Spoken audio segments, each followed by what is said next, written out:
High বন্ধুরা, আমি শিখা আর আজ বানাবো গুড় পিঠে। তার জন্য নিয়ে নেব শুকনো আতপ চালের গুঁড়ো 3 বাটি।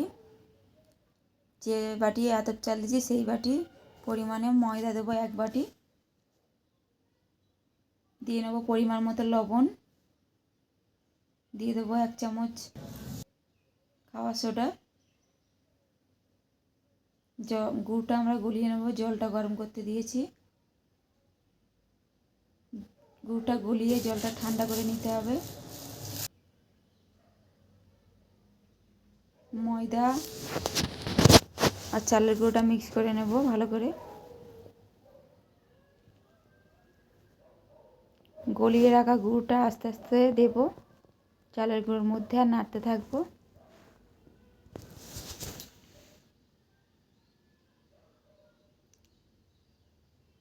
অল্প অল্প করে দেব আর ব্যাটারটা তৈরি করতে থাকবো।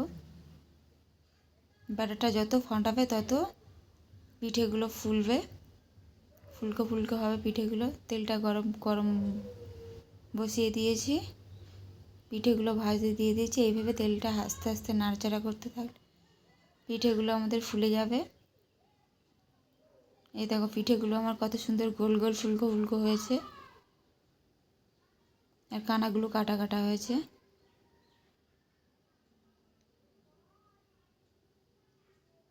পিঠেটা বানানোর জন্য আমরা আতপ চাল 4 ঘন্টা ভিজিয়ে রেখেছিলাম। ভিজিয়ে রেখে শিলে বেটে নিয়েছি।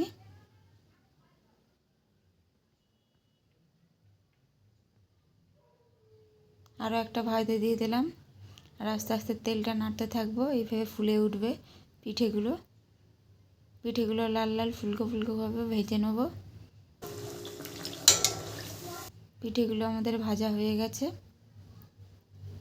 এইভাবে আস্তে আস্তে সব পিঠেগুলো আমরা ভেজে নেব। রেডি হয়ে গেছে আমাদের গুড় পিঠে। তোমরা যদি খেতে চাও কমেন্ট করে জানিও। আমার রেসিপি যদি আপনাদের ভালো লেগে থাকে লাইক কমেন্ট শেয়ার করবেন, অ্যান্ড আমার চ্যানেলে ফার্স্ট টাইম হয়ে থাকলেন সাবস্ক্রাইব করে যাবেন।